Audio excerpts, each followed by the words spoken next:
while you watch along with us. Right.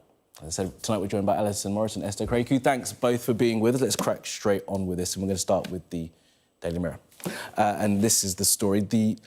It's quite a remarkable news conference, actually, when all the detail was revealed about some of these people. And the Mirror go the headline, Ketamine Queen, which is the alleged drug dealer who has been held in this case. Yeah, and there's, as I said, 5 people, including Matthew Perry's PA, which seems like a really abuse of process in terms of the people who he had around him. I had just been finished reading Matthew Perry's book just before he died, and he was so open about his struggles with his drug abuse and also with the amount of people who he had around him who had been a negative influence in his life and had encouraged him through his addictions rather than try to help him. And it seems it looked like he had turned things around, like he was getting to grips with his addictions, but clearly not. And we can see that there are people around him who are more interested in what they could financially gain from him, and some of the details, if you read the story, in terms of what the doctors were saying about how much money they could get out of him in terms of prescribing this ketamine. And when he was found dead, I think a lot of his friends, and including the Friends co-stars, had hoped that maybe it had just been something, you know, of a natural, because he had a lot of health problems linked to his previous drug abuse. But now it seems that he was in the throes of a ketamine addiction, which was being exploited by people for money. And that's really sad for his family. Yeah, and the narrative arc of Matthew Perry's life is really tragic, because as you rightly point out, like the book that he wrote really reveals all his demons, and it did seem to all intents and purposes that he was getting on top of it. That's the tragic thing about this, because he was on some form of recovery, and to have these basically parasites allegedly trying to milk him for all he's worth without any regard for his life is quite tragic. I was so shocked by this. I mean, one of the people that have been charged was his live-in personal assistant. I don't know how you can actually have that sort of intimate relationship with them, knowing how they actually live and still feel no remorse, allegedly. Applying them with drugs, knowing that there's their struggle throughout their lives. I think it's horrific. Yeah, and I think the assistant was also the person that may have injected him. Yeah, who injected him with the ketamine, And on the sort of the cost of those drugs, I think one of the vials that he got of ketamine was worth sort of $20, and he was charged $2,000. It's just exploitation, and such a talented and funny guy, and you really get, I mean, obviously most of us had watched Friends, and you think the writing's very clever, but I didn't realise till I read the book how much of that writing he was involved in. He was involved in writing a lot of his own scenes and putting a lot of those really famous jokes into it.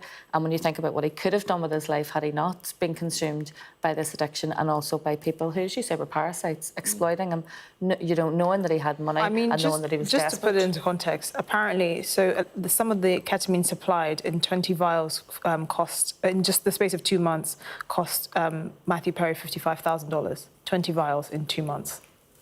That's how much money they were making off this man. Taking from all he had. All right, look, let's move on to this story. And this is actually a story that we broke earlier in the day. Deborah Haynes on this, and it's about the use of British tanks in Ukraine, by the Ukrainians in Russia for the first time. And so I guess you would assume that this was happening, but it does sort of make it clear, doesn't it, how much UK and Western-supplied weapons are now being used to take the fight to the Russians. And this was a war we were told was going to end in 2 weeks when it started. This will be over in a flash. There was so much aid being given to Ukraine. They were given so much weapons that we were told that this was going to be over in no time. And obviously this war is still raging. Up until now, I believe that weapons supplied by the UK have only been used to protect Ukrainian soil against Russians and invasion. So this is different in the fact that they're now moved across the border and into Russia.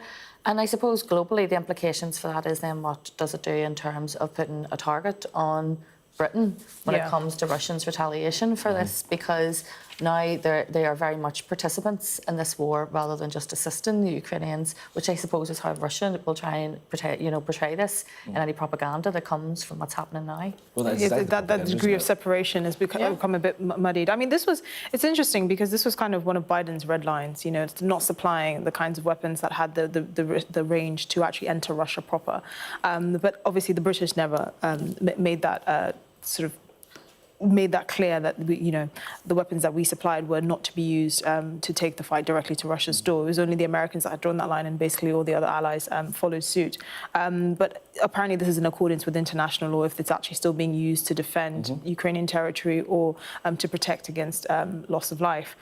This is legal. It's just, again, like you said, it's interesting how the Russian propaganda machine is going to spin this, and also the future of when is this going to end, because the death toll, particularly on the Ukrainian side, is just horrific. It just elongates it, doesn't it? And on that Russian propaganda point, it's kind of... Now Putin can say that Russia, the homeland, is under threat because it has been invaded. Yes, by British tanks. So you can say... I mean, there's a lot of ways you can spin this. The question now is, where does this actually lead? Outside of sort of the propaganda, how far is this going to go?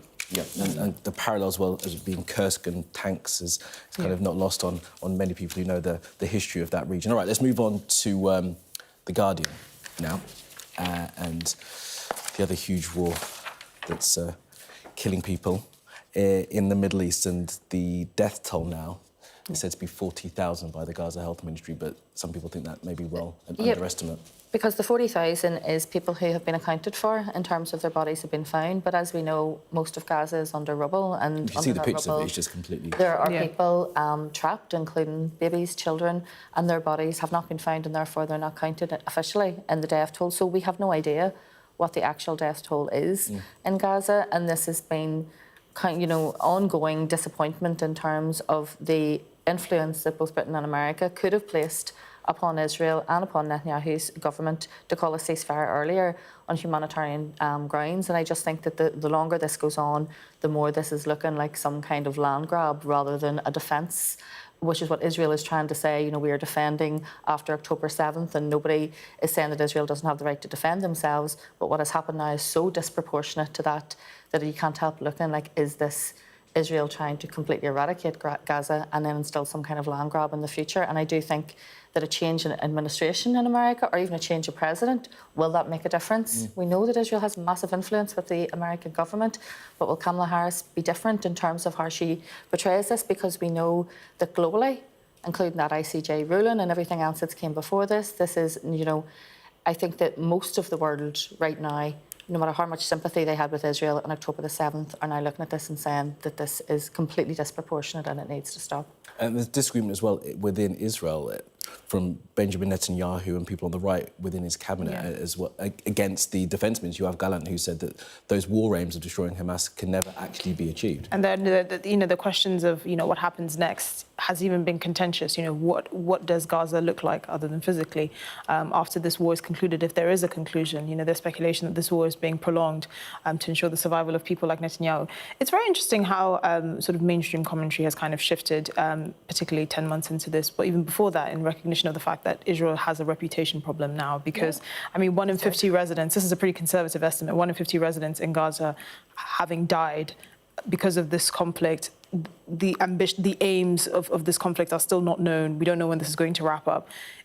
It goes beyond sort of October the 7th. It's now you're actually alienating people that simply cannot turn a blind eye and are seeing like dead children being pulled from rubble on a daily basis. And what I would say, if Israel thinks that this is in some way making their territory safer, as someone who came from a conflict situation myself and grew up in conflict, I can assure you that every child who survives what is going on there, they are the fighters of the future, because they are brutalised and terrorised, and that is not making your territory safer. In fact, that is making that whole region even more unstable for years and decades and generations to come. And it is, I think, about preserving the political careers of very old men. And outside of just the deaths, it's not just the people that are dying. There's the risk of disease spreading, hunger, starvation, children waking up or falling asleep to the sounds of rockets around them. It's really kind of a living hell. And that was described to me today by someone from Save the Children. Well, yes, and I know people that have worked with journalists on the ground there, and this particular war has had such a disproportionate number of journalists that have actually been killed, even more than in the Ukraine war, which has lasted longer and has had more casualties. So Israel is going to have a huge, if nothing else, reputation problem for years to come. It's I think, interesting you as a mentioned sort of- journalists, because that's actually one of the main issues with this, is that the Western journalists can't get into Can't get in, the ones Gaza there to do are the- dying. We're just at a very you're high relying on number. Palestinian people basically televising their own demise, and that's what's so sad. Any of the footage you see, it's people, journalists actually reporting on the deaths of their own family members, and you know, the tragedy and the impact of that. And we owe them a debt of gratitude that they are still reporting from that region and letting us see, because, as you said, there's no journalists being allowed in. Right. Alison, Esther, look, thank you very much. Good discussion. Plenty more to come from you guys throughout the rest of the show, including this. Good economic news, as the Mail reckons that the previous government deserves some credit for the UK's economy growing. A little bit, we'll discuss that next.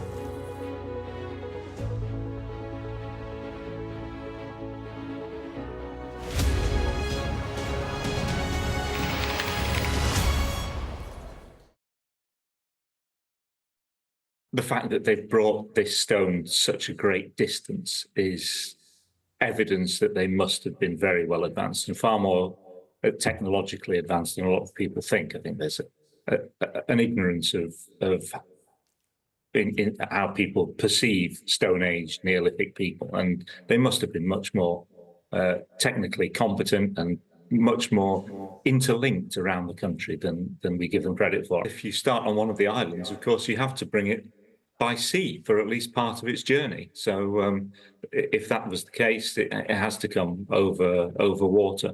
By land, there are mountains, there are rivers to cross, there are forested parts of the country that they'd have to navigate. That introduces a problem.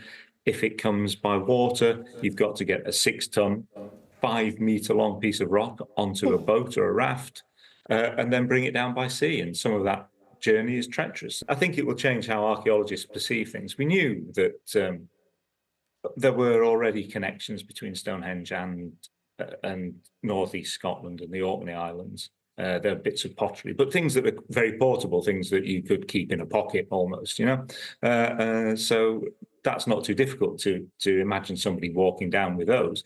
But 6 tons of rock, that takes a huge effort, and it takes a very well-connected society, I think, to do that. It was originally in the 1920s thought to have come from West Wales, along with all the other bluestones, literally picked up on the way because the geology in the area was similar, and the rock type, the micaceous sandstone that Chris mentioned, there are things that occur in that area.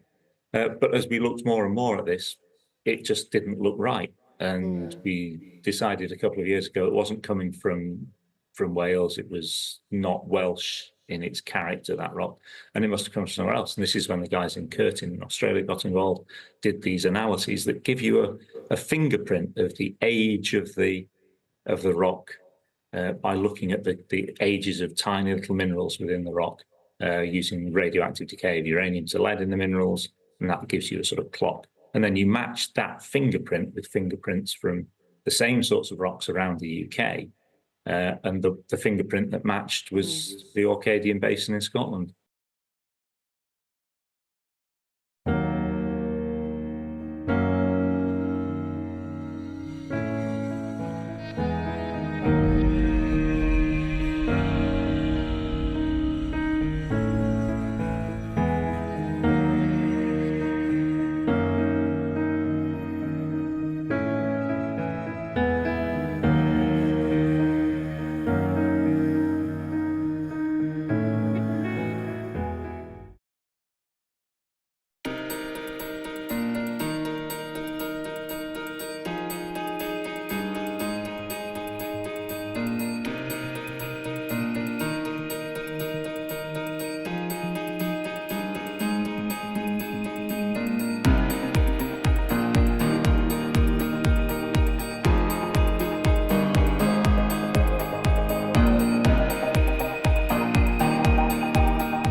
Welcome back. You are watching the press preview with us.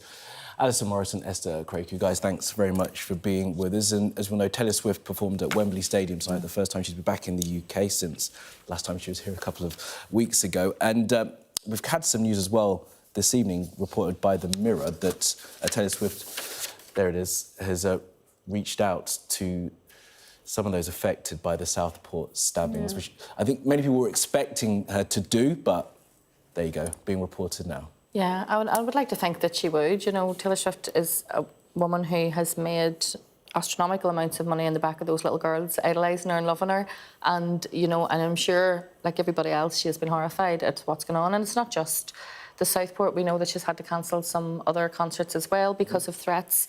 And this has been going on. And I was saying, I have a granddaughter who is a Swiftie, and like everyone of that age, she is 7 and she is obsessed. She went to see Taylor Swift in Dublin, and it was the best thing ever happened to her. And every time I look at the faces of those 3 children, you know, you think about how happy they must have been at that wee dance class. And I really do hope that she reaches out to them. And I'm not sure what would ever give any family comfort having gone through that kind of loss, but I hope that maybe that gives them a small degree of comfort in the midst of what it must be just the darkest of times. Yeah, I mean, it'll just be something to know that, you know, everyone has them high in their thoughts and they're trying to... Yeah, that support it can't be underestimated. But I think there's something deeply sick about the fact that we're seeing an increase in terror-related activities that are targeting young girls and the activities of young girls. So we saw the sort of foiled terrorist plot of Taylor Swift's concert in Vienna.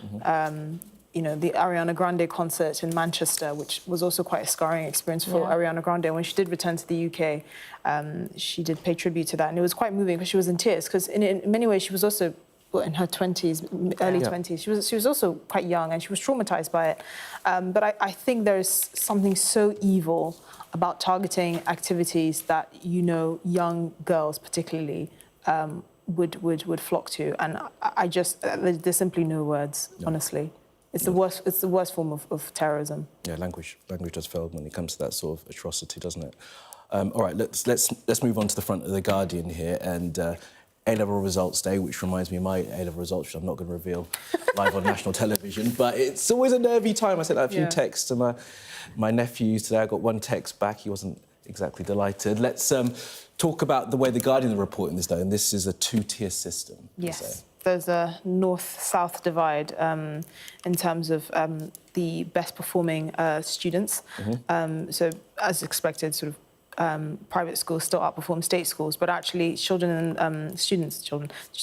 in London and the southeast consistently outperform students in the north of the country by quite a few percentage points, which is quite interesting, actually.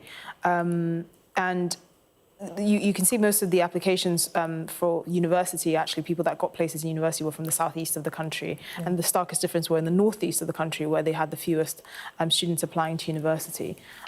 So it's quite an interesting disparity. And that sort of divide seems to have been going on for quite a while, though, doesn't it? It doesn't feel like seems this is always, I mean, this has not always been the case. We know that there is a 2-tier system. And remember, these are the sort of lockdown children generation. And if you were someone who maybe lived in a house where you didn't have a bedroom of your own, you didn't have access to electronic equipment during that time, you didn't have tutors, where some of these children would have had tutoring during that time. They had all the privileges and accesses of maybe a comfortable home and a bedroom of their own and a desk and all the things that we know some children don't have. Well, what did you expect the results to be? Of course, there's going to be a class difference when it comes to this. And also, because the results have been so high this year, obviously that puts pressure on those university places. And some people I noticed on social media were saying that their children had gone into clearing despite getting 3 A's in their A levels. And you know, you would have expected them to get their first choice course, but because now there's a pressure on the system because the results are high, they're going into clearing. So I do hope that, you know, anyone who has got their results gets to where they want. Or you could do what I do and just take the scenic route round to your career. Mess about for a bit, take the scenic route round, you'll be fine. You'll get there eventually. I mean, and you are right, it does feel like a perennial, doesn't it? After every A-level results, we always talk about this divide and how you're going to narrow it, but it seems as if, you know, the top is moving away, and no matter how much you try and bring on the bottom, it doesn't ever get any closer. And, you know, it wouldn't feel as discouraging if you knew that there were other sort of more credible routes for young people to pursue outside of university, which is, I think, criminal to saddle 18-year-olds with £50,000 worth of debt. But if you had more investment in apprenticeships and internships and the kinds of things that made young people feel like there's hope outside of going down the university route, which actually in many ways is not only helpful, it's a detriment. I mean, many graduates come out with loads of debt and are probably starting on the same wages as someone who left school at 18. I think that would make it slightly less painful and jarring. We do need more technically skilled people. We need more plumbers and engineers and you know, carpenters and all of that. And I feel like we don't address that enough. So we see this disparity, and it's quite depressing because we know that these young people often feel quite hopeless and they don't have the options that they really should have. Yeah, well, I had a baby when I was 17 and I still managed to go back to school. It is possible, so I would say, you know, there are other routes. It's much more difficult now, I think. We can't pretend the children who come from well-off and affluent backgrounds aren't given a foot up and an unfair advantage in life. Of course they are. And we do need more apprenticeships because we do need more routes into careers that don't necessarily require a degree. You know, they don't necessarily require university. That can be high skilled and highly well paid. Yeah. I think this is the idea that if you don't get a university degree, you're not going to get a job that's skilled and well paid. And actually, the depressing fact is most jobs in the UK can be done with basic literacy skills and basic mobility. If you can read and throw your hands in the air, you can do most jobs in this country. You may not need to go down that academic route, but you know that's what we have all been told, isn't it? That we have to go down the academic route, and maybe that is part of the education that these young people need to have. But well done to everyone who got great results, and even if you didn't, as Alison said, you can still do quite well. Right? Yeah, exactly. Guys, thanks I'm okay. both for that. OK, now coming up on Sky News at 11. We'll have more on the 5 people charged in the United States in connection with the death of the Friends star, the actor Matthew Perry.